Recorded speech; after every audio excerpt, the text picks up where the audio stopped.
Good morning, everybody.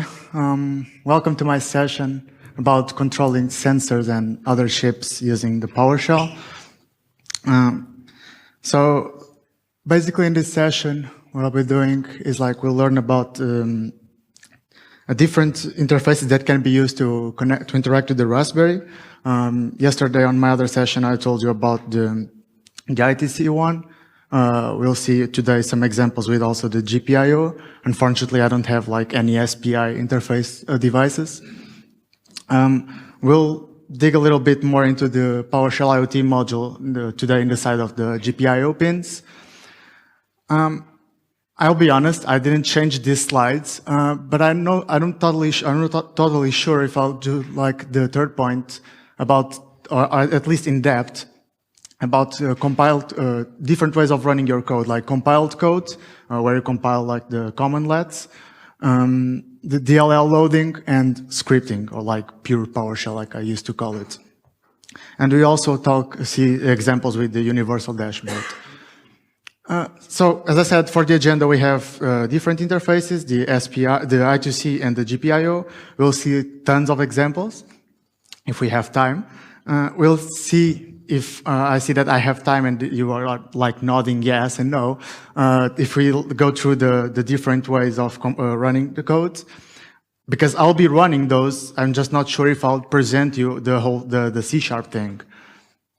And you'll see possible use case for the PowerShell on the Raspberry, either on your home or on your office. Examples, hopefully you get some ideas to implement it on your node. So that's my slides. We'll just jump into the demo. It will be a little bit different than this because I had to restart my computer. So instead of doing a previously, we'll just configure my computer to connect to the Raspberry. So basically this is the setup for now. I have here a button, I have a LED, and I have this board, which is an expansion for the GPIO pins. So basically the Raspberry only allows you to have 40 pins, but if you have this expansion board, then it goes from here. I'm having troubles because I forgot my extension cable for the USB. So basically these 40 GPIO pins are mapped to this board, and you basically then have extensions on the GPIO ports, on GPIO pins, as long as they don't collide with each other. So basically now, because I had to learn more things, I had to find a way to run the code without having ever going out and coming back in. So basically I'll just launch here the terminal, and I'll just go a little bit up because I'm going to do a hack. And I need to increase the font size. Is this okay for you? Okay. So basically what I'm doing here is that I've installed an app, which is the SSH FS. And if I'm not mistaken, it's SSH, it stands for SSH file system. Basically what this allows me to do is that through SSH, I'll mount the Raspberry folder on my Mac. And basically with this, I'm able to open a VS Code and edit the code on VS Code. And when I save, it's actually saving on the Raspberry. So it'd be easier to run my examples. And I just... wrong one. Okay. So this is all set. So when I come back to Visual Studio, and I'll just increase the font size in a second. So as you can see here, I already have on my documents, this will, oh, I can zoom it here. Let me try it. Okay. Is it good? Okay. Oh, it doesn't help. It's basically, it is OSX fuse volume. And as you can see here, the folders on my Raspberry. I hope you can see. If you don't, you'll zoom in on the YouTube video. But basically when I open it, hopefully, yeah, I have here my VS Code. This PowerShell integrated console is the console on this Mac, not on the Raspberry. And I have here my folder. But now I'll just SSH into my Raspberry. So actually, right before this session, someone came to me and asked me can you tell me how did you get the IP address on your Raspberry? And I said, like, to be totally sure, I'll take like 1 hour or two. Because right before I presented on this Mac, I presented on Linux. And when in Linux, you could like plug the Ethernet cable on your PC, plug it on the Raspberry. You said that you want to share the internet, and I had to dig a little bit because it assigned an IP, but wasn't the IP that I wanted. So I had to run the command which was reading the etc/DNS leases or something like that, and that will give me the actual IP. I have a blog post on that. On my older blog, it's called Daniel's Knowledge Base. And if you scroll a little bit, or if you search, like, for example, I have connected my Raspberry Pi to the SSH and I don't have internet, you should probably find the article. So we'll follow the same structure as we did yesterday on my other presentation. So basically we have a folder and presentation folder, which is the one that's here on my left. And you can see here that we have different folders. So basically, we'll skip the scroll phat, which is the one that we did yesterday, and we'll come back to that if we have more time. So as I said, let's go to the GPIO pins. And I'll just launch PowerShell. Again, if you weren't on my session yesterday, I just launched PowerShell with sudo, so higher privileges. This is because we are interacting with hardware. And for that reason, we require higher privileges. If you launch pwsh without the sudo, you'll just see a red river whenever you try to run commands that interact with the GPIO pins. So, okay. So basically, as for a first example, I have defined a button pin and a LED pin.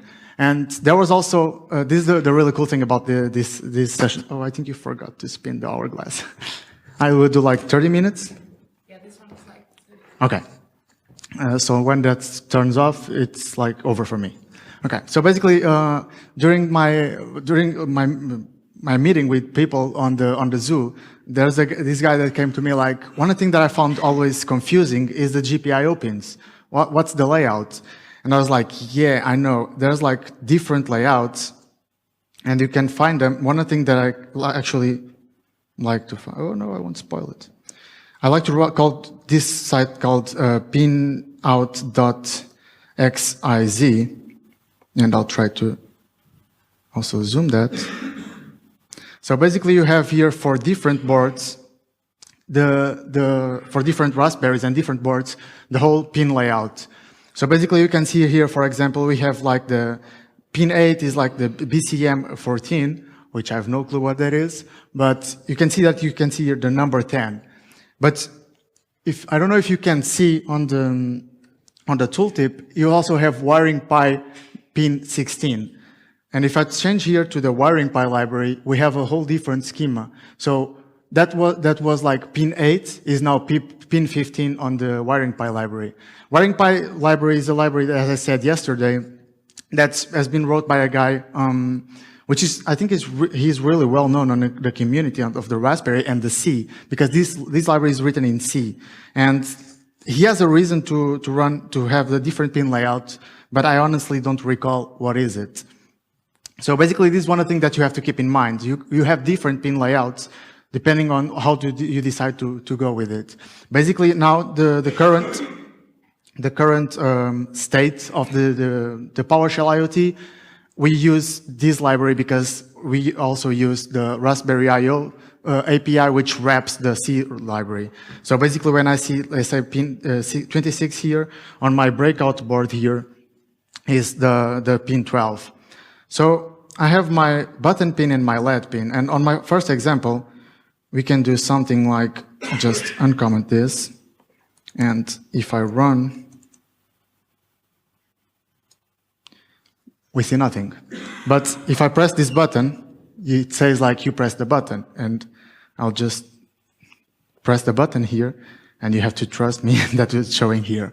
So yeah, I said that you have to trust me, but because it's not like really intuitive. So let's try to do something better, and instead of like just printing to the console, let's try to, and before I do that, that's actually pretty easy. All you have to do is like, say, I want to get this GPIO pin, which is given by the pin that I assign up above. I want it to be in pull-up mode. And the pull-up is like, if you know electronics, hopefully you don't know like more than I do because I can be telling something really wrong here. The pull-up mode is like, you have some kind of register and it will try to push the value to the 3.3 volts in order to keep it like more stable. So, and if I try to read the value, and if it's low, it means that it was like an interruption on the connection. So someone cut, it's like someone cut the wire and we just like don't have electricity flowing. So you say like someone pressed the button. And this is like the only thing that you have to do. But if we start to like go into more complex and not really complicated, you can see that we said here like we have again the same while loop. And for the same button, for the same pin, now instead of writing to the host, I'll say like, I want to set the value of the pin to be high. And what this will actually do is that it'll create this workflow. So I have nothing again, but if I go to my camera, and if you look at here, it seems like this is like turned on, but it's not. Because if I press the button, it will light up. So basically now what I've done is like I'm reading a value from one pin and I'm setting value on another pin. And this is like, if you want to go like as low as this, the most basic part or the lowest level, you are mixing with bits and saying like, you are 0, you are 1, or you are 0 volts, you are 3.3 volts. And when I first started this, I was like, this might be something super complex. Turns out it wasn't. But yeah, I mean, you can press the button and see some cool things, but it would be way cooler. And this is like, just go up. So if you see this, we'll be seeing that if I comment this was actually some really cool stuff that I'm really proud, because I did it when I was starting with the PowerShell IoT module, and I was like pumped up on Twitter and say like, yeah, hit me stuff to do, like make me challenge, bring me challenge. And Tyler came up like, yeah, so do this. If you press a button, you do something, and if you keep on pressing, it will do other something. And okay, yeah, so I pressed the button, it lighted up a LED. If I press for more than 1 second, it pressed just another LED. And I was like, yeah, cool. So then I decided to go with like a little bit further. And this is how I'll be introducing my second part, which is like, remember that I told you that I will be doing like pure PowerShell scripting. We'll do Dll Loading, which will be like C# program, which is loaded, and you can access it through like, if you go to C#, instead of having like command LEDs on PowerShell. But for this example, I'll be importing a module which has like this weird name, the WS281X LEDs. This is basically a LED stripe that it's called NeoPixels, and it's basically like small squares that have like the whole RGB scope, and you can do some really cool stuff like this. So if I import this, sorry, it's already in comment. Before showing you, I'll just show you first, and so that you get excited and then you ignore the explanation. So basically, I have no actually pretty good way to show this because I have like not a lot of cable, but I think that if you can see this, can you see it in the back? Okay. So basically, these like the white squares are the chips that have like microcontrollers, and I've just unplugged one, and it was the ground one. Good. So basically, what you have here is like you say like, I want this pin to have like this RGB value, and I want this to have this, and this to have this. So if I run the code, I have to. Oh, no, I don't think so. If I press, oh, not again. This is like really sensible already. Okay, so hopefully, if I press the button, you should see a LED like just flowing through the whole LED thing. Thank you. But if you keep on pressing more than 1 second, it goes like through the whole rainbow thing. And basically, what I've done here is that I'll just wait for it. Okay, it finished. What I've done here is that I won't be showing, at least for now, the C# code, but I've built a C# project that had it started to use the system automation namespace. And basically, what you do is that you have a class, which is like you can consider like it's also a PowerShell class, and you define the whole constructor. Your fields are actually the parameters that you have on the commandlets. And when you compile the DLL and you do like import module, if I do, actually, I can just go through this, like copy this, and if I do get command for my module, you can, oops, what have I done? We can see here that I have like some breathing LEDs, some explosions, some LED going across the strip. This is basically what I've called. What I said is like if you press one time, it will just call the command LED with this configuration. So I have like 30 pins. The brightness is a value from 0 to 255.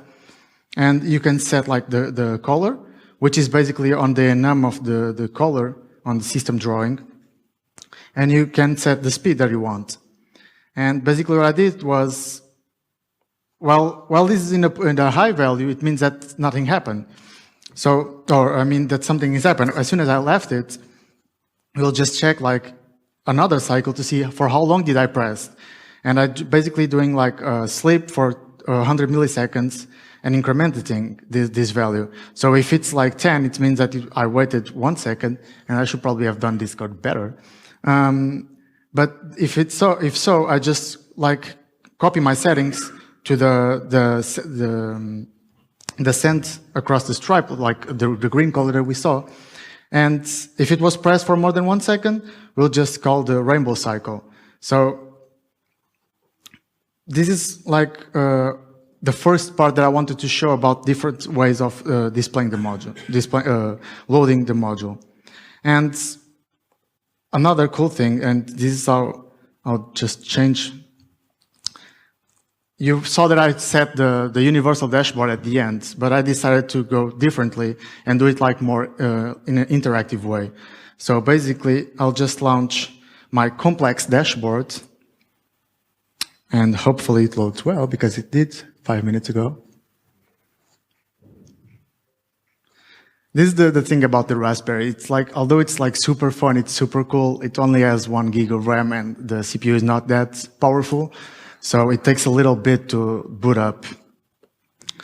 So if I come back to my browser and I go to the IP of my Raspberry, I should be presented with your universal dashboard, which is basically now on my sensor page or my LEDs page.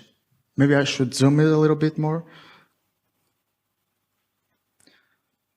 And basically just to show like things up, you saw that there's an explosion configuration. So if I said like that I want to have like 30 LEDs, I want them to go like 200s, and I choose one color. This actually the whole enum of the system drawing color, and some colors doesn't really match the description here. And I set the speeds, and if I just like go up again, not that much, not disconnected, it will loading. And so you can see like one of each going from each side, and when they collide, this just blow up. I'll just take again so that you can take a picture. So yeah, so this one was supposed to be the brown one, and I don't think it's brown, but yeah, you get the point.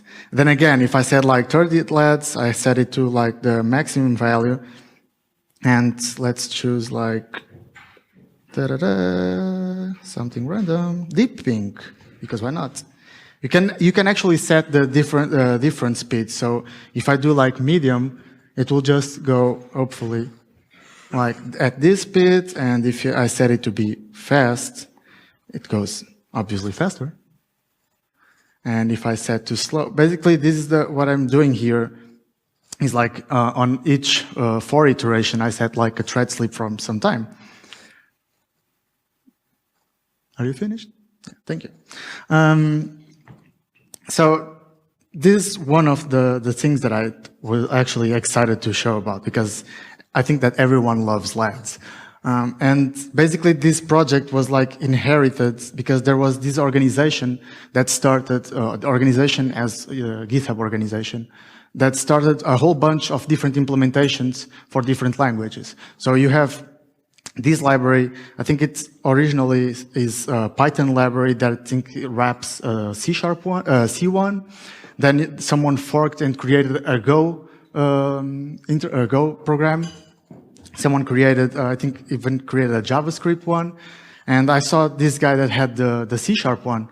And I was like, you know what? I don't want to reinvent the wheel and try to do this in PowerShell, because there are still some, what I found to be limitations, also limitations on my knowledge, that you have some really complex code here. And when I look at the C# implementation, it had unmanaged code. So just to have an idea, you had to compile the code with, I think it's called unsafe parameter to be on. And I was like, yeah, I won't want to reinvent that. One of the cool things is that I implemented this in C# without no expectations, like if it works, it does.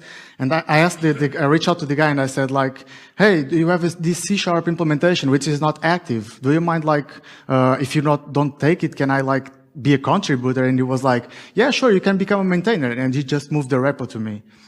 And I was like, yeah, good. So now I'm responsible for that, but I'm not actually doing a lot with it. So I decided to just grab that, try to compile in C#, and when it did, I just moved to the PowerShell side and actually compiled again on C#, but generated DLL. And basically, I was trying, and it was funny because at 2GuiT last year, I think, yeah, it was last year, I was presenting, and all of a sudden I had a segmentation fault. And I had that before on my code when I was trying, but I was like, I don't know why this happens. And I created an issue for the repo of that guy and said like, hey, there's like this segmentation fault. Do you have any idea what it is?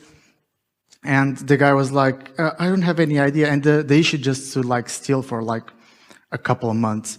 Then there was this guy out of nowhere. He was like, hey, I saw that you had an issue with the segmentation fault. I tried to fork your repo and I tried to implement it. I also have that. Do you have any idea? Were you able to solve it? And I was like, no, actually, I didn't look at it for a long time.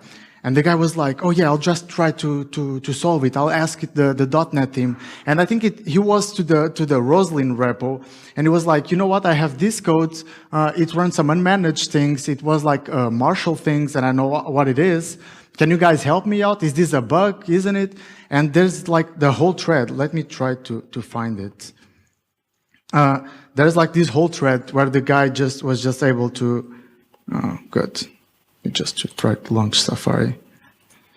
And the guy was just able to solve it because they were like, yeah, you know what, this is your problem, So basically the problem went down to something like, on the unmanaged code, you had like two structs and it was trying to marshal things and it just failed sometimes. And they were like, yeah, this is your problem, so can you try to fix it? And it dragged like 1 month or two. And when he was able to do it, he was like super excited. I was like, yeah, do me a pull request. And he actually did. So basically this is the library that I was talking about, the GitHub repo. You have like all that I'm doing here, we have instructions here. I intend to make it more explicit for you to get started. But you have here like how to install PowerShell, how to get an example running. And there was like this issue. Yeah, working through the segmentation fault. So this guy, Tilly, he said like, yeah, you know what, I've tried this, I've tried that. And I was like, yeah, you can try this. And he was like, I'll just go to the other repo.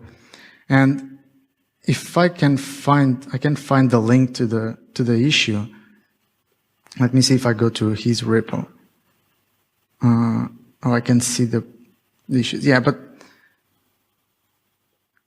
I'll link the issue. I'll make sure to link the issue to my slides at the end, and it will be on the repo. So basically, what I'm trying to say here is that I went from not knowing PowerShell, as I said yesterday, to have like some people transferring me a repo, which I didn't give much attention at the time, and work through like unmanaged code, learn about unmanaged code, what's marshalling, because the only Marshall word that I knew was like the US Marshals, and I was like, that might not be related. So yeah, it came up like really, for me it was really, really cool. So then again, I had like this idea to like, okay, you know what would be cool to present? Because on my previous sessions, all I did was like go to the command line. I had a camera pointing. I was like, yeah, this is what you can do. You can interact like this on the GPIO pins. And then I decided, you know what? I see a lot of people using Universal Dashboard. Who here has ever used Universal Dashboard, even just for examples? Okay, so maybe let me go a little bit back. Who here knows what Universal Dashboard is? Okay, so more people. So basically, Universal Dashboard is like this piece of work, amazing work, done by Adam Driscoll, which is an MVP.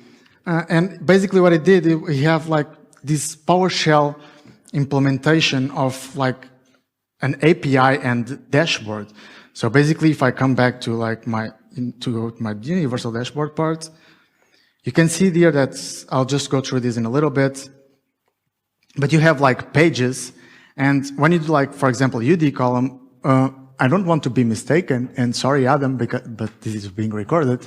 This is like translated to React and HTML, and it creates like, it renders a whole page. So basically what you are seeing here is with me just typing PowerShell commands and new Universal Dashboard, this one, for example, what we have here is a new UD input, which is basically, I have PowerShell commands or PowerShell definition for saying like, I want this number of LEDs, brightness, and you don't see here any single piece of React or HTML. And he does like this really awesome job of transforming this into these beautiful pages. And so I decided, okay, let's go through this way. I'll just learn Universal Dashboard. And I started with something like this page. And I was struggling because I was doing the way to show temperatures in one way. And I was like, I really want to do this way, but I'm not being able to. And I didn't knew Adam, and I was like, I hit me up on Twitter and said like, hey Adam, can you please follow me so that I need your help? And I said like, yeah, I have this project and I want to present it at PSConf. And I want to load the things this way, but I'm not being able to. And he said like, yeah, sure, let's jump into Skype. And I was like, what? Okay, let's go to Skype. And I got really excited. I said like, yeah, and we can like go through VS live share. And it was like, yeah, that's a good idea. I never used that. And I was like, okay, let's try it. And we did. And he sat with me like for 30 minutes. Well, he solved this issue in 5, but he was like, yeah, I'll just go through your code. And I actually had, I don't think I had it anymore. I had here a section saying like Adam's part because he created it. And oh no, I thought of doing like, this is a sanctum and leave it like Adam's part, but I didn't. So basically what we have here is that I have a clock just because this can be displayed, for example, on your kitchen or on your living room, and you have like a display, you have a Raspberry even, and you have like these sensors. In my case, I'm using this Sense Hat, which is basically a board developed by the Raspberry Pi Foundation. And this has some really cool story because they've developed this to send it to space. Basically, their idea is like, there's this AstroPi program, which is like, you have, you gather teams of young kids, and you have teams, and you just go like, yeah, you know what, try to do some project, and the best project can send, will have like your code sent to space. And I was like, damn, that's really cool, man. What if I do it in PowerShell and send it to space as well? And I was like, no, don't do that. So basically, there's like this whole competition between things. And there's actually one astronaut. He's really famous. His name is Tim something. I'm sorry. Yeah, I just noted that Tim is like the Silvas in Portugal. No, but he's like a really famous astronaut, so famous that I don't recall his last name. But I think he actually already wrote a book or something. And he actually made part of it. And you have like, in the end, you have like a whole Raspberry sent to the space with this. And basically what this has is that it has like a LED matrix, which is the only way of outputting information to them. You have some joysticks and you have sensors that you can read, but you have like the humidity sensor. You have like an accelerometer, magnetometer, temperature and humidity. You have like a whole bunch of sensors. And once if you get this all working, and it's really easy in Python because once again, there's already a Python. Python is like the official supported language for them. If you know Python, you can do really cool stuff. And a little bit of story on this one. This is actually like another one that I was starting to implement with Bjorn. And I was like, yeah, I'm able to get the temperature once. But then it just won't load again. You have like this whole data sheet with like full of hexadecimal values, and we're trying to figure out the whole configuration. And I was like, yeah, you know what? I can get it only once. And he actually moved to the joystick, and he implemented the whole joystick thing. And I moved to the LEDs. And initially I implemented the LEDs on C#. And there was actually, and I was telling him yesterday, I created an issue on GitHub to decide if we will just go, oh, not again, to decide if we'll just go with C# or PowerShell way. And I was talking with folks on the PS Conf view, and I saw that it's like, people are saying like, yeah, PowerShell is cool, but most people actually say like, it sounds like anti-pattern, because it's not a PowerShell way. It's not, you don't have like full PowerShell. So basically, this is the other repo. And I'm not sure if it was like a pull request or was an issue. Do you remember, Bjorn? There's this closed one. Because, yeah, the whole idea was like, he implemented the matrix, and he implemented it in PowerShell, and I implemented it in C#. And as I said here, this is my first pre-R review. So I had just had some comments, and we went to agree like, okay, like the naming convention. And I think this actually is in the bottom. I'm not sure if it was like discussed. I think what we discussed was like the naming convention. The discussion about if it go like PowerShell C# way was on Twitter. And he was like, yeah, I feel like this would be good to be done in PowerShell. And I share this feeling because after all, we were learning PowerShell, but I was able to do it with C#. And we actually ended with both implementations. So we had just like different ways of viewing things, but it all sorted out anyway. And basically, after this, I was like, yeah, let me search if someone has done this with on a C# and has a fully working implementation. And there was this guy that had the whole code in working in Windows IoT. So basically, for those who don't know, Windows IoT is like a distro for the Raspberry running Windows, but not the conventional Windows. You can have like C# programs. It runs on UWP, I think, projects. And the guy had this whole working solution. And I was like, yeah, man, I see that this is like not actually active. Can you like migrate it to the .NET Core? And he was like, yeah, that should be really cool now that .NET Core is supported. And within 1 or 2 days, the guy created a PR for himself saying like, this now works on .NET Core. And I was like, yeah, cool. So I grabbed it. I had to make a few adjustments. I made a PR, but I think it never actually accepted. And I got it running on .NET Core. So the guy had implementing the whole thing in C#. And again, there was like wrapping the C library at some point. But basically, we have like a fully working solution here. And basically what I have is like, I have the temperatures for today and yesterday.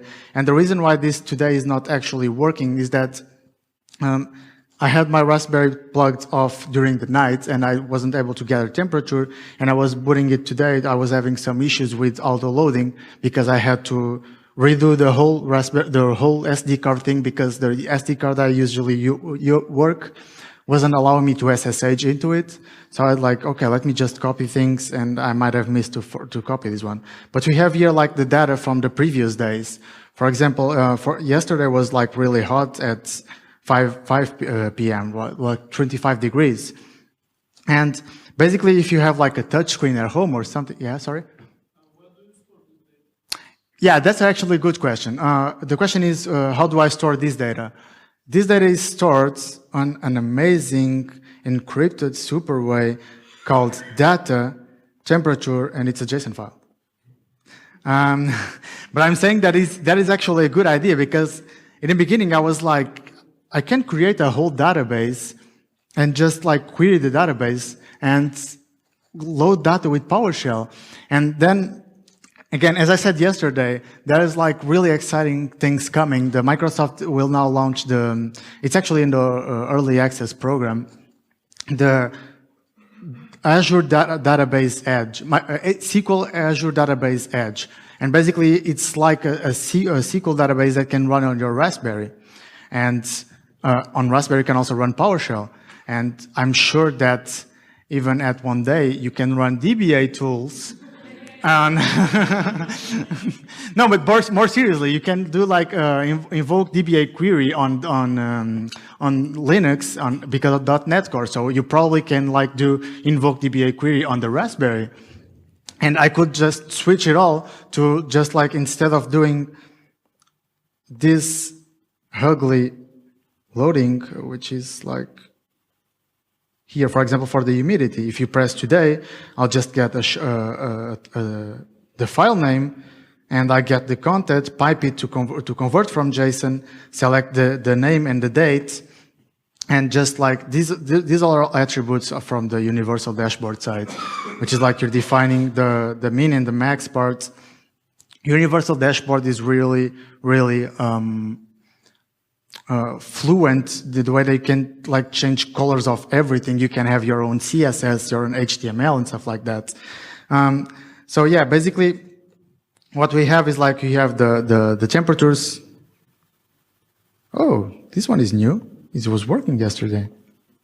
Yeah, basically this was, I'm not sure. I think that is actually on the universal dashboard side, because this was supposed to be a grid that will have like the temperature and the days, the time of the day. And this was working yesterday, showing me a grid, but I'll just probably file an issue for Adam. That's another thing. I just filed already like 4 or 5 issues to Adam, and he was like, yeah, keep them coming. I love easy fixes.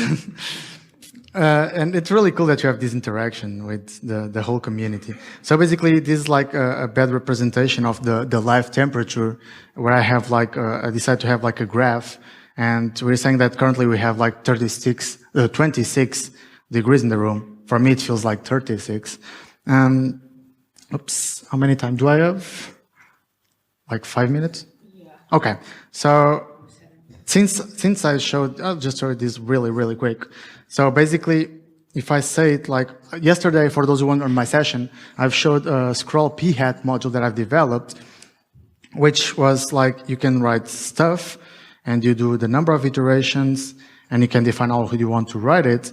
And if I just submit it and go to the camera, hopefully you can see here something like psconf EU, and it's keep on scrolling as much as I want to. And this is also another module that I've implemented, which is on my GitHub page. All of these that I'm showing here is actually on my GitHub page, and it's like public. So my GitHub page is Daniel S. Silva, and I'll also have it linked on the demos, on the slides. So basically, I have like a bunch of Posh and IoT stuff. And basically, oh, you can also define the whole brightness. If I set it like to the maximum, you'll probably see this better. Yeah. And just to finish, I did this slide yesterday. I should have done it sooner. Not this slide, but this page. I also have this special thanks page. So basically, this is really important for me, but not important for Chris enough. Chrissy, hi. So basically, I want to give like a huge special thanks to Claudio Silva, my brother. He actually bought me the P-hat sensor and keep on motivating me to go to the user groups and presentations. And sadly, he's not here today, but I feel like, yeah, I'm representing Portugal and my family. I'll also like really huge thanks to Chrissy because like, if actually it wasn't her, I won't be actually quite presenting on neither this computer or like super nervous, and I got it all sorted. And Adam, as I said, he just like jumped into Skype with me, didn't even know me. You know, like, who is this guy? He's like not actually known in the community. He could just say like, yeah, no, I have no time. But yeah, he's super helpful. If you have like any issue with Universal Dashboard, well, you should probably first like try the forums and the GitHub. And I did, but I wasn't like, not having any success. And I was like, yeah, sorry to bother you, but I could really use some help. And he's like, yeah, sure, let's work it out. And Jakub, who's like my roommate, and he was like, during my whole presentation stuff, and while I was setting up my blog, he actually helped me with Docker stuff. And he was always like, yeah, you'll do fine, you can do this, you can do that. And I can actually ask him anything about C#, and he helped me like to debug the whole DLL thing. And I'm not writing it, I didn't write it here, but also a huge thank to everyone who supported me along this way. And also to like the Microsoft folks, like especially Steve and Tyler, because they've like invested, I feel like they've invested in the IoT, and that also made an investment on me, and like the usual people like my family and etc. And everyone here who actually attended and made this whole thing possible and interesting. So a huge thanks and a huge shout out to all of you. And if I just, to finish this, I think we can go to the summary. Okay. So basically, yeah, as I said, we had like, saw different interfaces, although they were like really quick showing up. We saw like the IoT module once again a little bit. Again, I didn't go through like this whole different thing, although all of the examples that I showed do these different things. So basically, a quick run out. The DLL loading part is the sense head. I'm loading the sense head by doing a DLL loading. And if you see my code, you won't see anything like PowerShell-ish. You won't see like a get command, a set temperature. You'll instead see something like a call through like native C# thing with the double comma twice, and call to the sensor and get the temperature. And on the side of the compiled codes, we had the whole LED stripe, and the side of the scripting, we had like the GPIO part. And hopefully the compiled code, or at least for these LEDs, will change, because I already saw that the .NET IoT team already have this covered. So if we are able to manage to make the shift into full PowerShell on the IoT side, on the .NET IoT side, we'll probably have like commands and more like PowerShell-ish way to do it. And we saw like an appliance of the PowerShell through Universal Dashboard. So I hope like you all go home, buy some sensors and run a Universal Dashboard and place it on your wall. So yeah, basically, and don't know if you have any questions. If you have time for questions. Yeah, sure. Yeah. Yeah, Lee. Lee's questioning you. You have a cool code to pull the GPIO pins for watching for a button being pushed. Yeah. Does the Raspberry Pi have a way to like signal that a thing has changed? That's actually a good question. The question is, I'm constantly asking for the GPIO pin if there was any change. And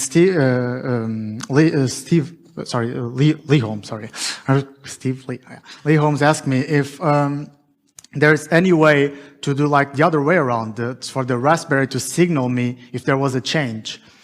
I don't think at this moment on the .NET ecosystem, at least as it is now, it's not. But I actually saw on their the IoT repository, they had like an event and a callback. So I'll assume that when we migrate to their site, you'll be able to, instead of keep on pulling for changes or have like this while loop, because I think I see your point, because your point is like, while I'm constantly waiting on the while loop, I can't be doing anything else. I think that was like your point, unless I have like different run spaces. But I think it will be possible. I'll make sure that if I find it, I'll tweet it to you. But they have like this whole event thing and callbacks, so it probably should be possible in the future. Yeah. Any more questions? No? Okay, so basically, it's the same as yesterday. My name is Dll Silva. I'm a .NET Core and Unity Framework Core developer. I do nothing related with PowerShell. I'm a DI and IoT enthusiast. I'm a really huge fan of the Raspberry Foundation. I'm always willing to take new challenge and learning, which is why I'm doing this now, and I'm taking care of another repo. So yeah, thank you very much for showing up.